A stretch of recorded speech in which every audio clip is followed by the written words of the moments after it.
Bien, a continuación vamos a ver en qué consiste un transistor. Un transistor es un dispositivo semiconductor que tiene este símbolo. En este símbolo se observa que este dispositivo tiene tres patillas. Una sería el terminal de la base, otra la del terminal del colector y otra la del terminal del emisor. El funcionamiento de este dispositivo sería tal que para una corriente determinada de base corresponde una determinada corriente de colector. ¿Esto qué es? Pues esto es que si la base aumenta su corriente, la intensidad que circula entre el colector y el emisor aumenta. En cambio, si la intensidad de la base disminuye, la corriente que fluye entre el colector y el emisor disminuye. Hay que tener en cuenta que esto lo hace de forma proporcional, es decir, no es cualquier valor, sino que será X veces, la corriente del colector emisor será X veces la que circula por la base. ¿De qué está constituido un transistor? Bueno, este transistor que tenemos aquí se denomina NPN y está constituido de tres cristales. Uno de tipo N, que estaría en el emisor, uno de tipo P, que correspondería a la base, y otro de tipo N, que correspondería al colector. También existe un transistor PNP, en cuyo caso estarían invertidos los cristales. A estos tres cristales se le dota de unos terminales para ponerle unas patillas exteriores, que serían la de emisor, la de la base y la del colector. El material de tipo N estaba realizado al que se le ha dopado con un material que le da exceso de electrones. Esos materiales se denominaban pentavalentes. El material de tipo P está constituido igualmente con silicio puro al que se le ha dopado con un elemento o con elementos una deficiencia de electrones y por tanto lo que tenemos son huecos. Esos elementos se denominaban trivalentes. Y el material N es exactamente igual que el del emisor. Ese es para el colector. Hay que tener en cuenta una particularidad del del transistor, y que es lo que hace que esto tenga un funcionamiento especial. Y es que el material que está en el emisor, el material de tipo N, está muy dopado y es amplio con respecto al de la base. La base está muy poca dopada y es muy estrecha. Y el material del emisor está con un dopaje intermedio y de amplitud es prácticamente igual que el del emisor. Podríamos decir que un transistor es como si fuesen dos diodos en oposición, uno PN en esta dirección y otro PN en esa dirección. No es exactamente igual porque dos diodos presentarían cuatro zonas de unión. Aquí en el transistor vemos una zona de unión que está entre el material tipo P y N, entre la base y el emisor, hay una zona de unión. También hay otra zona de unión entre la base y el colector, otra zona de unión. Sin embargo, aquí en los dos diodos tenemos cuatro zonas, una PN, aquí tenemos una zona de unión, cuatro, 1, 2, 3 y 4. Pero sin embargo sí que sirve para explicar algunas partes del transistor.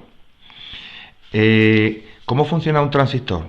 Bueno, pues por difusión y a temperatura ambiente de unos 25 grados, los electrones que están cerca de la unión, entre base y emisor, van a pasar a esta zona de la unión. Y estos se van a cargar con cargas negativas. Aquí va a haber positivas porque las abandonan. Y entre el colector y el emisor va a ocurrir exactamente lo mismo. Los electrones que están más cerca de la unión van a atravesarla hacia la parte de la base y van a crear aquí otra barrera de cargas negativas. Al final lo que quedan son dos zonas que se denominan de depleción, donde tenemos la zona esta de la unión, que en la parte de la base se ha quedado con cargas negativas, y por otra parte la otra zona de depleción que está entre el colector y la base, que también ha quedado cargas negativas. Como no hay más energía para seguir moviendo electrones, estos no van a poder atravesar, los del emisor no van a poder seguir atravesando hacia la zona de la base, porque se encuentra con todas las cargas negativas aquí que los repelen. Igual ocurre entre la zona del colector y la base. Estos electrones no van a poder vencer esta barrera potencial que le suponen estos electrones, con lo cual esto se va a quedar estable de esta forma. Estas barreras de potencial son aproximadamente, en energía o en tensión, son aproximadamente de 0,7 voltios, con lo cual habrá que aportar esa energía mínima para que estos electrones pudieran empezar a pasar hacia la zona de la base. ¿Qué es lo que hacemos entonces ahora para que funcione el transistor? Pues lo que vamos a hacer va a ser polarizarlo. ¿Qué es polarizar un transistor? Pues sería dotar de tensión a los terminales del emisor, base y colector. Particularmente el funcionamiento de un transistor, vamos a hacer que la zona base emisor se va a polarizar directamente, que no es más que poner el polo negativo de la batería en la zona N o en el emisor, y la zona de base colector la vamos a polarizar de forma inversa, que sería al revés que esta, ponerle el positivo en su terminal, o en la zona del cristal N. En principio podría parecer que hemos hecho algo que no va a funcionar, porque si bien es cierto que entre la base y el emisor lo hemos hecho de forma directa, con lo cual van a fluir electrones entre el material de tipo N y P, sin embargo no va a ocurrir exactamente en la zona que está entre la base y el colector. El funcionamiento sería el siguiente. Una vez que le hemos dado tensión y que va a ser superior a los 0,7 voltios de la zona de depresión de la unión que hay aquí, pues todos estos electrones van a ser repelidos por el polo negativo de la batería y van a empezar a atravesar hacia la zona P.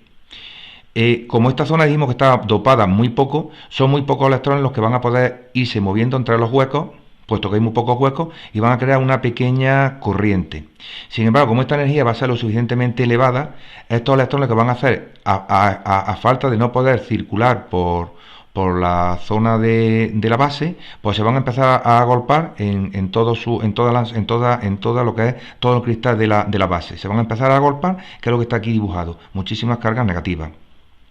Va a llegar un momento en que todos estos electrones van a tener la suficiente energía para poder atravesar y romper la zona de depresión que supone el colector y la base, y van a empezar a atravesar hacia el colector, y van a ser atraídos por el polo positivo de la pila, con lo cual se va a crear una corriente que va a ir desde el emisor hasta el colector.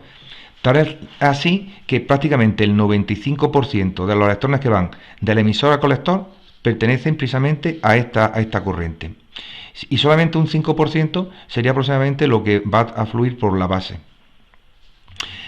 Una forma de representar o de demostrar esto sería mediante el parámetro alfa. El parámetro alfa representa la cantidad de electrones que atraviesan la zona del emisor hasta el colector. Ese parámetro alfa vale aproximadamente un 0,95, que correspondería con el 95%. Ese alfa podría ser mucho mayor cuanto más delgada sea esta zona y cuanto menos dopada esté. Evidentemente, claro, eso haría que hubiera menos corriente de base y más corriente de colector. Sin embargo, los fabricantes, en vez de utilizar el parámetro alfa para indicar cuánta corriente que fluye del emisor al colector, lo que se utiliza es el parámetro beta, que se denomina ganancia de corriente. En esta cosa, con este parámetro lo que estamos relacionando es la corriente de colector frente a la corriente de base, puesto que dijimos que era el transistor era un dispositivo controlado por corriente, en el que mayor corriente de base, mayor corriente de colector. Bueno, pues aquí nos lo está indicando. Ese parámetro beta en cualquier transistor es muy superior a 20, pudiéndose llegar fácilmente a betas de 200 veces la corriente de base, 400, incluso se llegan a valores de hasta 1000. ¿Qué tipo de transistores hay? Como habíamos dicho antes, pues está el NPN y el PNP. El NPN es un transistor como el que estáis viendo aquí, cuyo emisor tiene la flecha hacia afuera. En este caso está indicando que la corriente va hacia afuera del terminal.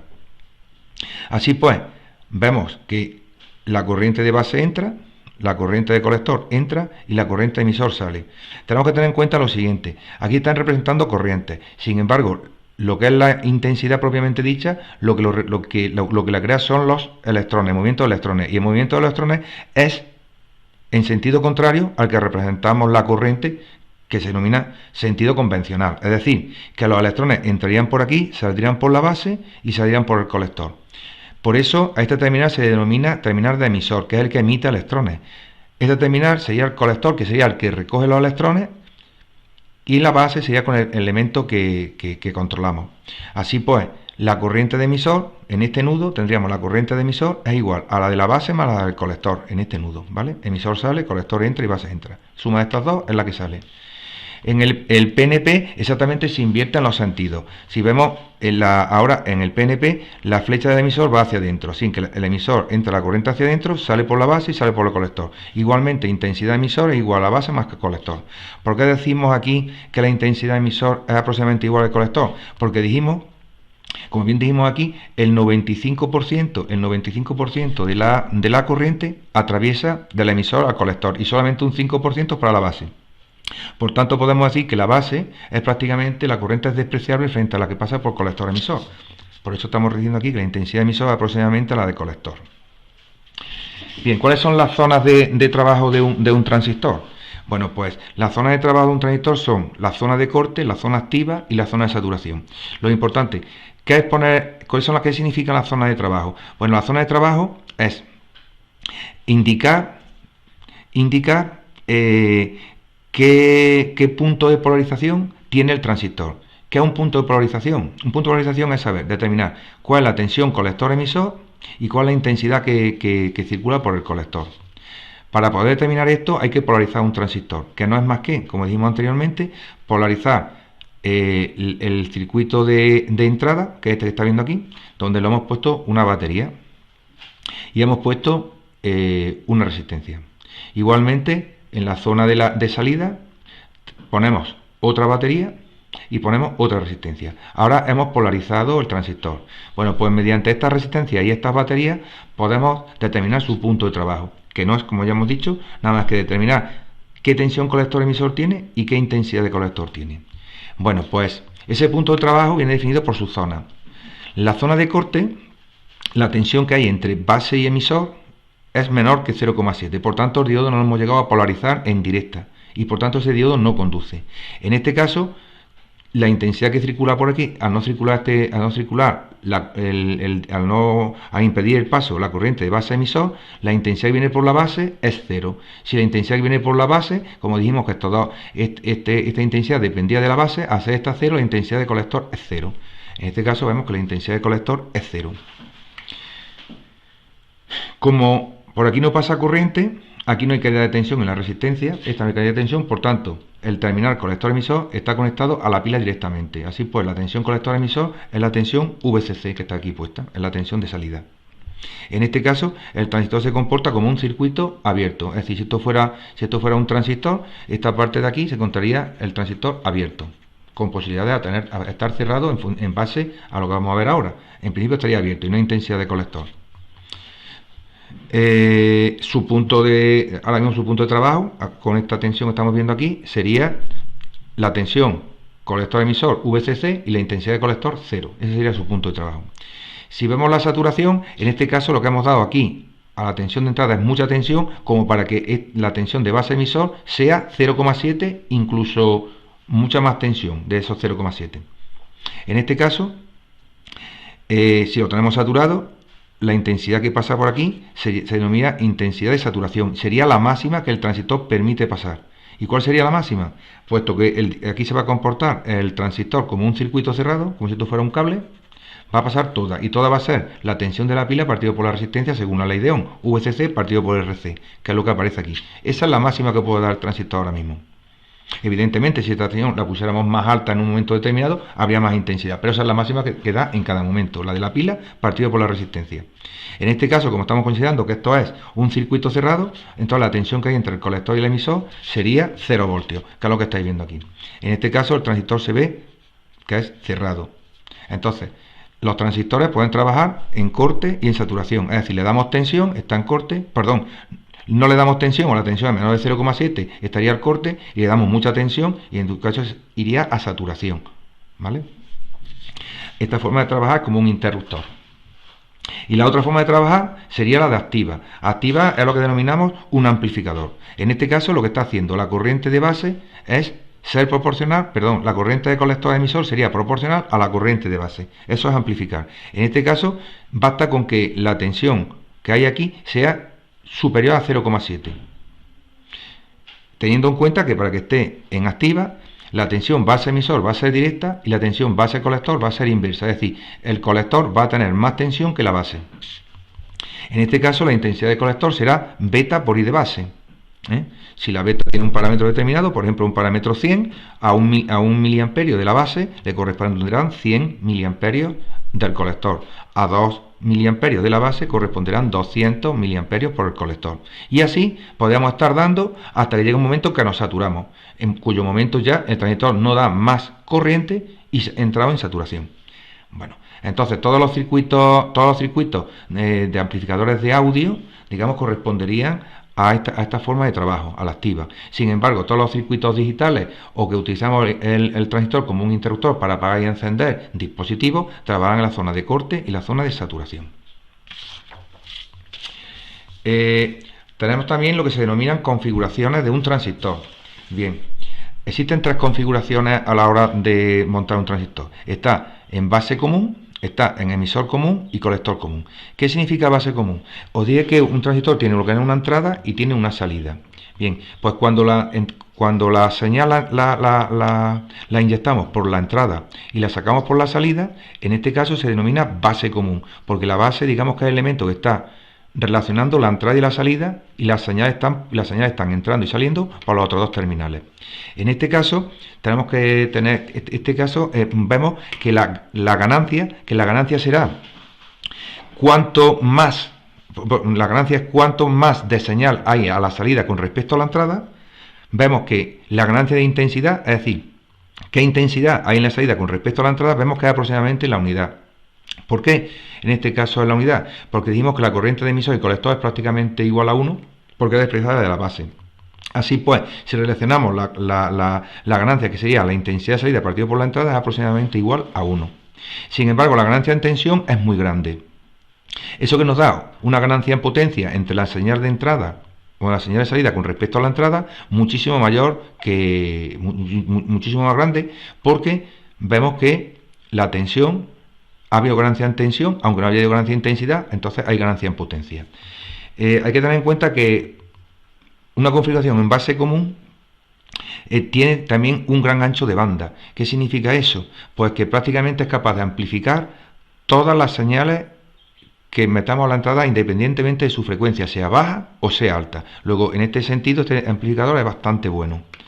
Aquí vemos uno que está polarizado, ¿vale? Ya hemos puesto aquí su tensión, hemos puesto la resistencia de polarización y entramos la señal por el emisor y lo sacamos por el colector.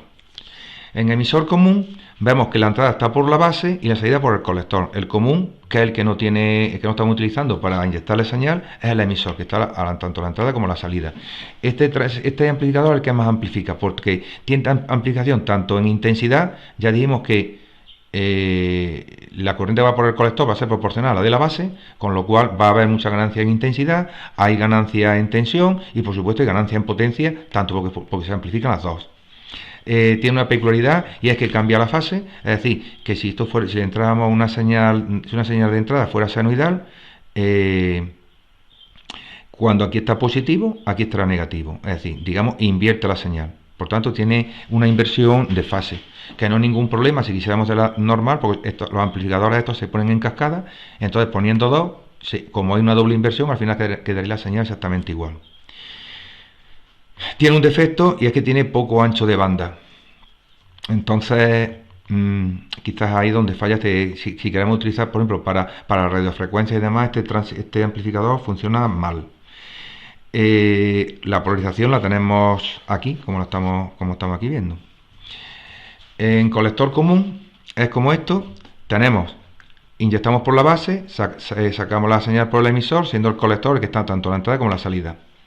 La ganancia es unidad, puesto que si inyectamos por aquí una señal de tensión por la base, a la salida solamente le hemos recortado los 0,7 voltios del diodo, por tanto aparece en la salida, sin que la ganancia prácticamente es la unidad. Ganancia en intensidad sí que tiene, porque pasa otra vez lo mismo, que multiplicamos la intensidad de la base por la beta, y por supuesto tiene también ganancia en potencia. La utilización de este amplificador, puesto que amplificar el mejor el emisor común, esto sin embargo se utiliza para acoplar impedancias entre entradas y salidas, porque este transistor presenta una impedancia de entrada muy alta y una impedancia de salida muy baja. Particularmente la impedancia de salida sería esta resistencia, que si la ponemos un valor muy baja sería realmente la impedancia de salida de esta etapa amplificadora. Como interesante es, para calcular todos los ejercicios de estos transistores, es determinar la recta de carga en corriente continua. ¿Qué determinamos con la recta de carga en corriente continua? Pues vamos a determinar todos los puntos por los que esta etapa amplificadora puede estar polarizada. Ya os dije que la polarización consiste en determinar la intensidad de colector y la tensión colector-emisor. Bueno, pues para determinar su recta de carga, lo que tenemos que poner son los dos puntos extremos. El primer punto de aquí es el de corte, donde vamos a representar, vamos a representar en un eje coordenado, en el eje de abscisa vamos a representar la tensión colector-emisor y en el eje de ordenada vamos a representar la intensidad de colector. Bueno, pues este punto va a corresponder con el punto de corte. El punto de corte, la tensión colector-emisor es VCC, porque dijimos que este transistor estaba abierto. Y entre el colector y el emisor tiene la tensión de la batería. Así que señalamos este punto. Y el otro punto va a ser de saturación, que es considerar este transistor como un interruptor cerrado. Por tanto, toda la intensidad pasa por aquí. La intensidad máxima es la tensión de la batería partido por la resistencia del colector, que es ese punto. Unimos estos dos puntos y esa recta roja está diciéndome que todos los puntos, todas las combinaciones de la intensidad de colector y tensión colector-emisor tienen que estar sobre esta recta. Es decir, no puede haber ni aquí ni aquí, sino sobre la propia recta. Entonces, ¿qué es lo que se va haciendo? Si nosotros vamos dando intensidades de base, ¿por qué? Porque vayamos poniendo resistencias, por ejemplo, para una determinada tensión de entrada, V sub VB, para una determinada tensión de entrada, digamos 5 voltios, yo voy poniendo diferentes resistencias de base que irán haciendo que la intensidad de base aumente o disminuye. Entonces, para determinada intensidad de base, vamos representando por la intensidad de base 0, para la base 1, para la base 2, para la base 3, para la base 4, para la intensidad de base 5, y así sucesivamente. Entonces, si yo, para la intensidad de base 1, este es el punto de polarización que tendríamos del transistor, que sería su tensión colector-emisor y su intensidad de colector. Este sería el punto de polarización 1. Si para la intensidad de base 2, este sería su punto de polarización. Para la intensidad de base 3, este sería su punto de polarización. Esto sería una forma de calcularlo de forma gráfica. Digamos que el fabricante me da todas las corrientes de base y yo simplemente trazo yo solamente trazo lo que es la recta de carga, y en las intersecciones con las corrientes de base que me está dando el fabricante sello los puntos de tensión colector-emisor y la intensidad de colector-emisor. Entonces, el punto de trabajo, en este caso sería, por ejemplo, el punto de trabajo Q1 sería tensión de colector-emisor 1, la que sea, e intensidad de colector 1. Evidentemente, toda esta zona de aquí sería zona de activa, y sin embargo la zona de aquí abajo, que está cercana a intensidad de base muy pequeña, sería la zona de corte, y la parte de aquí, que son intensidades de base muy altas, la zona de aquí, digamos esta parte de aquí, sería zona de saturación, hasta que llegamos al total, que es aquí.